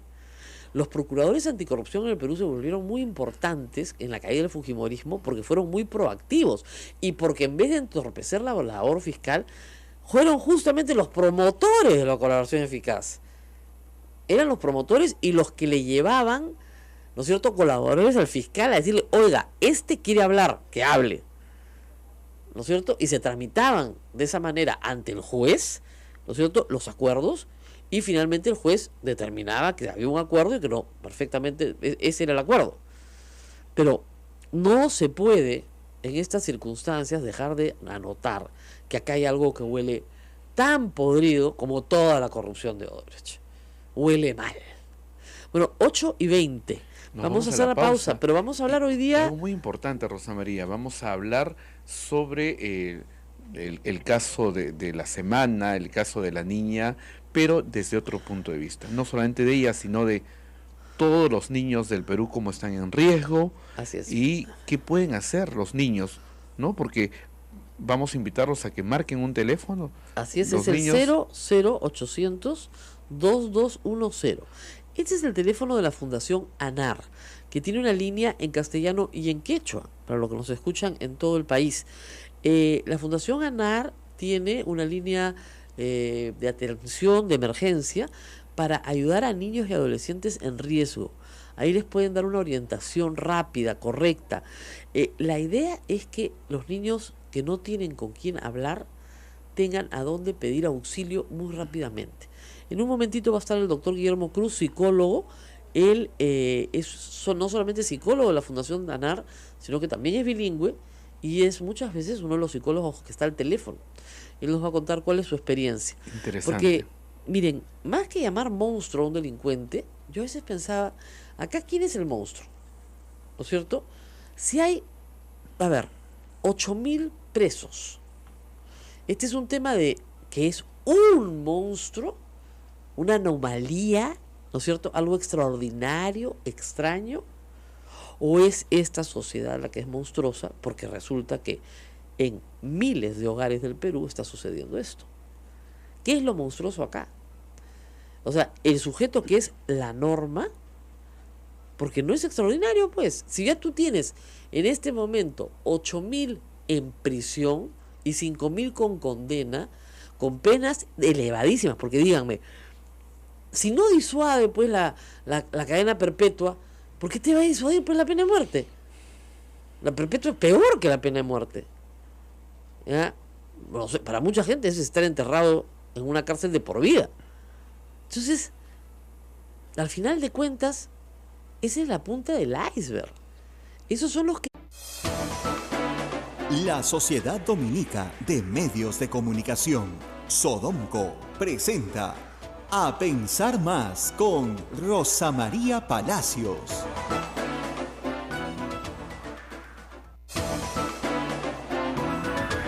8 de la mañana, señoras y señores, muy buenos días. Bienvenidos a Pensar Más aquí en las emisoras de Sodomco. Estamos ya en conexión con RSD, Radio Santo Domingo en Chimbote, Radio San Martín en Arequipa, Radio Veritas en el Cusco, Radio Cepagua en Ucayali, Radio Quillabambe en la Convención, Radio Madre de Dios en Puerto Maldonado y nuestra anfitriona, Radio Santa Rosa en Lima. Rosa María, muy buenos días. Muy buenos días a todos, buenos días a Abel y a todos nuestros oyentes en todo el Perú y en el mundo, porque nos siguen por todas partes, y a los que nos escuchan más tardecito también, porque estos programas están colgados, como ustedes saben, en la página web de Sodomco y también en la de Santa Rosa, y pueden ustedes volver sobre ellos. Hay gente que me dice que me escucha cuando almuerza, cuando camina, cuando corre, cuando gente que está fuera del Perú regresa a su oficina, nos escuchan a distintas horas del día. Bueno, yo quería empezar hablando sobre un tema que acá en Lima ha causado, digamos, más allá de lo pintoresco que pueda parecer, cierta polémica, ¿no? Y es el caso de un ciudadano chino que puso un chifa en Independencia. Y el chifa sabe a chifa, ¿no es cierto? Bueno, un grupo de personas, vecinos, autoridades locales, decidieron que en su chifa vendían carne de perro. Y el pobre hombre ha sido víctima de lo que se conoce en los Estados Unidos como un fake news, una noticia falsa. Y las noticias falsas, cuando son estridentes y cuando son llamativas y cuando son de una contundencia aparentemente respaldada por medios de comunicación serios, se propagan muy rápidamente. El ciudadano chino lo que está pidiendo hoy es que le devuelvan su perrito. Y con toda razón. El chifa Asia en Independencia, que iba a cumplir un año, nunca había tenido problemas sanitarios. En la última inspección que le hicieron de la municipalidad, la única objeción que le vieron fue que su extintor no estaba correctamente colocado, pero eso era todo. Trabajaba con absoluta normalidad Bueno, de repente lo acusaron de vender perro, tenía una turba de vecinos con una señora que lo gritaba. El pobre hombre habla castellano, como ustedes imaginarán, como migrante, con un poquito de dificultad, no entendía qué le pasaba, pero además los vecinos se llevaron a su perro para salvarlo de la olla, ¿ya? Entonces, el pobre chino dice, por favor, devuélveme mi perrito, y con toda razón. Da risa, ¿no? Porque parece gracioso, pero al perro lo iban a hacer chifa, supuestamente. Entonces, pero para lo que sirve esto, en medio de lo cotidiano que pueda parecer, es para recordarnos que no podemos ser serios si no verificamos bien las noticias, ¿no es cierto? La gente confía en nosotros porque es muy claro que uno no puede estar en todas partes, tiene que haber un medio, que es un intermediario, ¿no es cierto?, entre la realidad y la persona que nos escucha. Si nosotros le decimos que ahí se vende carne de perro, pues la mayoría de la gente nos va a creer y va a considerar que eso es un daño gravísimo contra su salud y que además lo están estafando. Lo que no medimos a veces es el daño que le hacemos a la persona difamada. Felizmente, esta es una historia que tiene, bueno, esperemos un final feliz con el perrito devuelto, esperemos, pero sobre todo tiene un final feliz para el prestigio de este ciudadano, porque muchos chefs famosos han prometido ir a comer al Chifa Asia en Independencia, y ahora sí tiene el Chifa lleno de gente, porque dicen que es muy rico y que se come muy bien. Como en cualquier chifa de barrio en Lima, donde se come muy bien. ¿Y a qué sabe el chifa? A chifa, pues ¿a qué más va a saber? No sabe otra cosa. Muy bien, entonces devuelvan el perrito, pues no sean personas tan malas, por Dios. Y a todos nosotros, los que estamos en prensa, pues tener mucho cuidado con las noticias falsas. Y a todos ustedes, nuestra audiencia, también no dejarse sonar por cosas que suenan demasiado estridentes, demasiado redondas desde el primer minuto. Por ejemplo, hay una pregunta que todos tenemos que hacernos. ¿Cómo sabes si la carne es de perro o no? A simple vista es imposible determinarlo. Se necesita un examen de ADN. ¿Ok? ¿Ustedes creen que un examen de ADN se hace en 5 minutos? No se hace pues en 5 minutos. Por lo tanto, la turba enardecida debe haber pensado, pero ¿cómo pueden saber si esto es cierto o no? Se tiene que hacer una pericia primero. Realizada la pericia, se probó que no había ninguna carne de perro. Entonces, son preguntas que nosotros mismos podemos, con un poquito de pensamiento crítico, hacernos antes de aceptar como verdad absoluta una mentira inmensa. ¿No es cierto? Así hay que trabajar. Y un daño terrible, pobrecito, pues tenía su negocio recién puesto, la gente entraba, lo gritaba, le cerraban, le gritaban cosas. El hombre nunca había tenido ningún problema, pero ninguno, con nadie, ni con los comensales, ni con las autoridades, ¿no?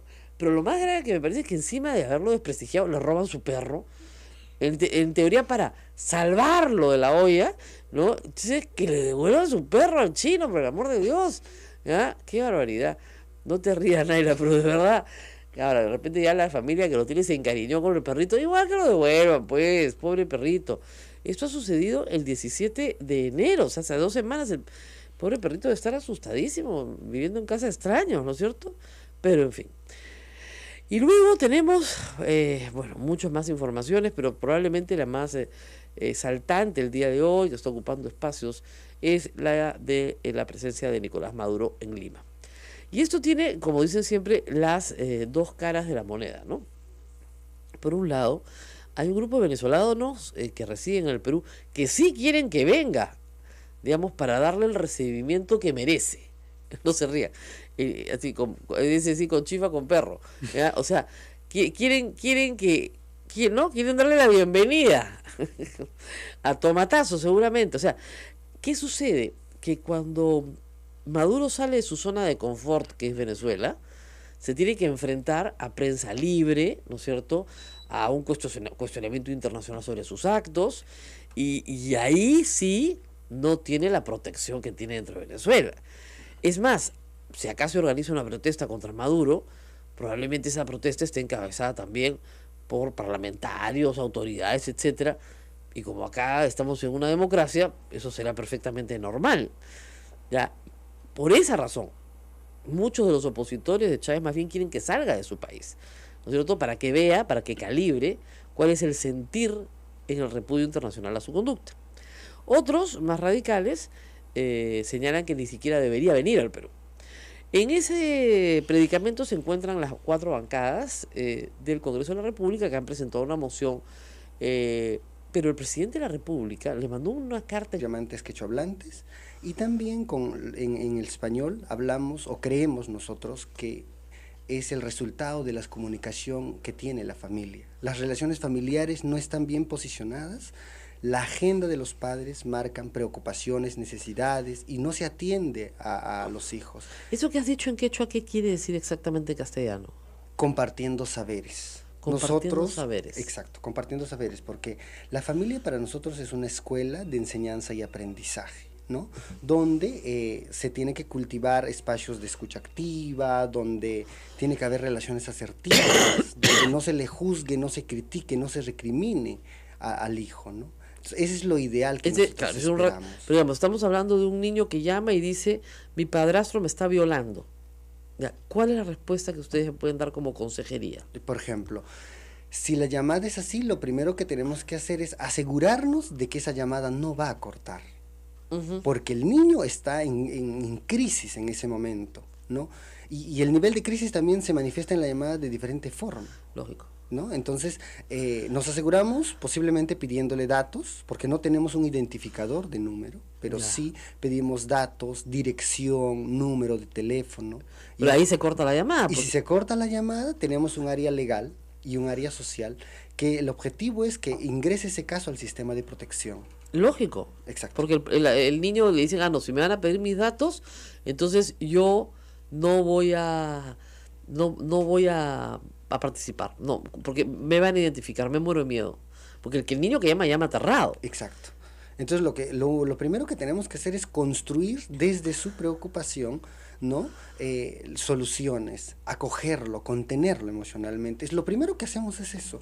Con tan solo escuchar, él ya se siente acompañado. Okay. Dice, ¿voy a hacer algo aquí? Sí, nosotros te ofrecemos esto y aquello, ¿no? Ajá. Entonces lo primero es escucharlo y hacerle, digamos, una oferta de lo que ustedes pueden hacer por él. Exacto. ¿Qué es lo que pueden hacer por él?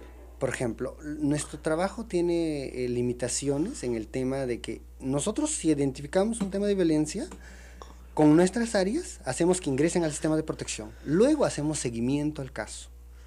Llegamos hasta eso. Pero yo sé, pero digamos, si los chicos no se identifican, nosotros tenemos que persuadir para que ellos lo hagan. Así se llegan a identificar. Tenemos herramientas para identificarlo, porque en esos casos no podemos. En cambio, en otros casos de problemas sentimentales, solo pedimos datos. No, evidentemente. Esa consejería de adolescentes, esa es otra cosa. Pero digamos, en el caso de niños que están sufriendo actos de violencia física o violencia sexual y están muy asustados y no quieren dar su nombre, ¿no es cierto? Entonces usted me dice que el primer trabajo es generar un espacio de confianza, explicarle que hay caminos para poder salir de eso, porque el niño se puede sentir absolutamente atrapado, ¿no es cierto? Y también tratar de desaprender ese aprendizaje, porque a veces ellos ya vienen pensando que es mi papá, me han enseñado que o sea, no se les enseña también los lineamientos primero de decir que los hijos, ¿cuál deben tocarme? ¿Quién debe tocarme? ¿En qué momento? ¿No? Entonces esas cosas no identifican. Es más, a veces no reconocen los genitales con su nombre, con el cual debe llamarse. Lo conocen, me han tocado el bollito, me han tocado el tal, o sea. Claro, pero ustedes ya saben por experiencia a qué se refieren. Exacto. Entonces, eso es lo que tenemos que primero decir, que no es así, que esto es de esta forma, y de alguna manera el objetivo de nosotros es tratar de contenerlo y hacer que no estás solo, ¿no? Ahora, es interesante la experiencia. Me preguntan de qué zonas del país reciben más llamadas. Nuestra atención es intercultural y quechua. Tenemos niños y adolescentes en Lima que entienden quechua o se comunican en el quechuañol, digamos. Porque hablan quechua y español, los dos mezclados. Por esa razón tenemos que atender interculturalmente, porque el enfoque es distinto. La orientación y la consejería es distinto a esa población, ¿no? Lima es el primero, seguido es Callao, ¿no? Lima, perdón, después sigue Ancash, después sigue Callao, Apurímac, Huancavelica y Ayacucho, y así sucesivamente. Qué impresionante, ¿no? O sea, mientras más, sacando Lima, que siempre distorsiona todo porque tiene más habitantes, digamos, ustedes dirían que tienen una gran presencia de zonas rurales, llamándolos, o sea, de niños que tienen acceso a un teléfono finalmente y que los pueden llamar porque es gratis, pero que son niños que están en zonas altoandinas peruanas, Sí, claro. de lo cual reporta, ¿no es cierto?, la necesidad de cosas, como ustedes dicen, de desaprender cosas que se han aprendido mal en el hogar. Yo decía antes de empezar, y usted sentía que no es que ahora se viole más, sino que ahora se denuncia más. Se está evidenciando, como acabas de decirlo, Rosa María, posiblemente eso de esta realidad de Lima. Claro. ¿Cómo estará más allá? Vamos a hacer una pausa y regresamos.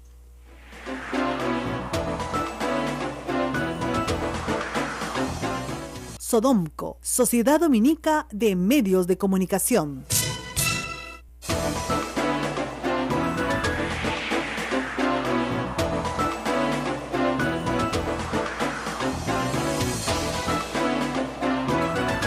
Muy bien, estamos de regreso y bueno, acabo de escuchar al Papa decir algo que es importante: la corrupción no se combate desde el silencio. A ver si lo recuerdan bien nuestros procuradores anticorrupción, ¿no? Que lo que están tratando de imponer es el silencio para que no haya colaboración eficaz. Cada día es más obvio. Pero en fin, vamos a regresar a otros silencios. Tampoco la violencia sexual en el entorno familiar se combate con el silencio. Me decía, le preguntaba, doctor, de esta explosión de denuncias, que yo creo que es positiva. Yo creo que lo que ha sucedido dentro de las familias en el Perú no es nuevo, esto es antiguo. O sea, el caso de Lina Medina, la niña de 5 años, ¿no es cierto?, que fue madre, es un caso que sucedió en la década del 50, ¿no es cierto? Su violador, porque eso es una violación, ¿no es cierto?, jamás pensó que la niña iba a quedar embarazada. En esa época no había ADN y descubrir al violador fue bastante difícil. Pero a lo que vamos nosotros ahora es a preguntarle lo siguiente. ¿Usted cree que estamos repitiendo un patrón de conducta aprendido en el hogar? Es decir, que el padrastro que viola a la hija de su esposa es un hombre que a su vez vio eso en su casa y por eso le parece, entre comillas, normal, oculto, pero normal. Sí, y al mismo tiempo tenemos que comprender que es un tema generacional, Ok. ¿no? Ahora, si hablamos de personas que están involucrados en esto, son personas que desde pequeños se sospecha, ¿no?, que han sido expuestos a situaciones de estrés bastante fuertes, han sido testigos de violencia, ¿no?, O víctimas de o violencia. víctimas de violencia, ¿no?, y esto no canalizado adecuadamente. En noviembre, invitándolo amablemente, como corresponde pues a las relaciones internacionales, como si fuera, digamos, le mandó la carta formato que le mandan a todos los presidentes, ¿ok? Entonces, si ya lo invitaste, ¿cómo haces ahora para desinvitarlo? Un poco difícil. Lo que llama la atención, lo que a mí siempre me llama la atención, es que el liderazgo, digamos, contra Maduro lo tenga, por ejemplo, la bancada de gobierno, que quiere denunciarlo ante la Corte Penal Internacional por graves violaciones a los derechos humanos, ¿no? Ya. Y acaban de indultar a uno que había cometido, ya condenado, graves violaciones a los derechos humanos. Entonces es absolutamente inconsistente, ¿no? O sea, ¿cómo? ¿Te preocupan las graves violaciones de derechos humanos? O sea, a mí, después de escuchar a Hilder Violeta, me parece que quieren como que distraer la atención del momento político en un asunto que es importante para América Latina, ¿no?, para descalificar a las bancadas de izquierda que siempre pisan el palito y no firman la moción, porque se les atraganta la palabra dictador en la garganta, ¿no? Siempre pisan el palito y no firman la moción. Entonces, ven, estos son los que se quieren bajar al presidente Kuczynski con sus mociones extremistas, ¿no? Y no apoyan a las verdaderas democracias en contra de los, qué sé yo, dictadores autocráticos, ¿no? La respuesta de la izquierda debería ser firmar la moción. Si te hace feliz, la firmamos, no hay ningún problema. Y dos, tu presidente ha indultado a un grave violador de derechos humanos, ¿o no? Bueno, caen en el juego redondos siempre, pero siempre. En fin, esa es una de las preocupaciones del día para varios diarios y sin embargo no es la más importante. ¿Pero tú crees que venga Maduro? Yo no Yo creo no que creo venga. que salga. Yo no creo que venga. Él sale muy poco de Venezuela últimamente. Porque sabe a lo que se va a exponer. Así es. Así es. Y esa es la prensa internacional va a resaltar pues por todo lo alto. Claro, algunas personas me dicen si es que Maduro podría ser, digamos, detenido por alguna de sus víctimas en el Perú con una orden judicial tramitada en el Perú, como sucedió con Pinochet en Londres. No, les explico por qué. Cuando Pinochet es detenido en Londres por una orden de un juez español, que es el juez Garzón, Pinochet ya no era presidente. ¿Se dan cuenta? Era expresidente.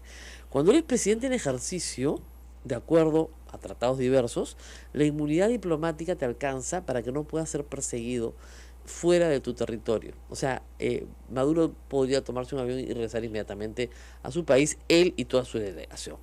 Por lo tanto, tiene inmunidad diplomática, puede venir con toda tranquilidad al Perú sin poder ser detenido en el Perú, por si acaso. Ahora, si no fuera presidente y viniera al Perú, eso es otra cosa. Pero siendo presidente tiene inmunidad diplomática. Si viniera Maduro, ¿tú crees que el presidente debe recibirlo? Porque creo que lo insultó y le dijo yanqui. Bueno, perdóname, retiramos nuestro embajador. Por eso. No tenemos relaciones. Lo que pasa es que hay una cumbre. ¿Qué significa una cumbre? Que vienen todos los países. Entonces, el presidente puede tener relaciones multilaterales, puede tener relaciones bilaterales. Obviamente no va a tener reuniones bilaterales con Venezuela. Obviamente. Mandará a su canciller a que lo reciba. No, sí, o a cualquier funcionario de algún rango predeterminado, ¿no? Pero el jefe de protocolo, etcétera. Pero en realidad la diplomacia está hecha de gestos, ¿no? Entonces, sí, evidentemente se le recibe porque hay una cumbre y Lima es la sede, pero no se le recibe en su calidad de buen vecino, digamos, ¿no? Con quien queramos estrechar una relación bilateral, sino simplemente como uno de los asistentes a la cumbre de la que nos toca ser anfitriones. Y el Perú verá con quién tiene relaciones multilaterales. Ahora, bilaterales, la relación multilateral es con todos, ¿no? La misma, ¿no? Ahora, dicen que de repente viene Trump, eso me parece más curioso todavía. Lo dudo, ¿no? Lo dudo. Yo no sé si Trump, Maduro y PPK pueden estar juntos a la misma vez. Es más, tampoco estamos muy seguros si PPK sea el presidente que reciba como están las cosas. Está complicadísima su situación. Y ese es el otro problema del día, ¿no es cierto? El presidente de la República ha dicho que él no va a hablar hasta que no hable Barata, ¿ya? Que esa es una muy buena estrategia cuando tú eres el abogado, ¿no es cierto?, defensor de un imputado en un delito. O sea, dices, bueno, que tú no hablas hasta que no el fiscal no diga de qué se te acusa. Ya, muy bien. Pero es el presidente de la República, ¿ok? Entonces no puede decir, primero, no voy a la comisión de Lavallato. Después, sí voy a la comisión de Lavallato. Cuando ya está la moción de vacancia presentada, la anterior, voy cuando ellos quieran. La comisión de Lavallato le responde, ya no queremos que vengas. Porque te vamos a vacar de todas maneras. No lo vacaron. Entonces ahora le dicen, ya, tienes que venir. Bueno, tampoco quiero venir. Total. Ahora, Kuczynski frente a la comisión Lavallato es un bocadito, pues es facilísimo. Es facilísimo. ¿Por qué? Porque se contradice una y otra vez. No se acuerda, se olvida, se demora. Se lo van a comer con zapatos y todo. Eso lo sabe cualquiera. Sus abogados lo saben. Están tratando de dilatar su presencia, ¿no? Ahora. Pero no van a dilatar para siempre. No lo pueden dilatar para siempre, eso es verdad. Pero ahora, el otro problema que creo yo que es complejo es que Barata quiere hablar. Hoy día hay una entrevista en La República de César Romero señalando, la leí temprano, hablando con el abogado de Barata en Brasil, con toda la, con todas las seguridades de que Barata quiere hablar y quiere contarlo todo y quiere decirlo todo. La queja de los abogados de Barata y del propio Barata es que la Procuraduría Anticorrupción en el Perú ha hecho todo lo posible para que él no hable. Y esa es una acusación muy seria que en el Perú también tenemos que analizar. Miren, estamos en febrero. En enero del año pasado, hace un año, Barata había dado una primera declaración donde habla de los fondos de campaña de Humala, los fondos de campaña para Susana Villarán, el caso de la banda del MTC. Da bastante información sobre varios casos, pero incompleta. Fue una especie de adelanto de esto es lo que les puedo contar y les puedo contar más. Pero ahí se interrumpe toda la declaración de Barata, porque Barata es inmediatamente investigado e inmediatamente se le embargan sus bienes en el Perú, e inmediatamente la Procuraduría no quiere llegar a un acuerdo con él. ¿Y a quién le conviene que Barata calle? A todos los que están A implicados. todos los que están implicados. Pues ese es el tema central. Lo que nos están diciendo desde Brasil es, oigan, en el Perú no quieren conocer lo que nosotros sabemos. Vamos a explicarlo así bien sencillo. El Estado tiene que fijar cuál es su prioridad. Y tú tienes acá dos, la verdad y la justicia. A veces no vas a conseguir toda la justicia que quieres, pero si no consigues primero la verdad, es imposible conseguir algo de justicia.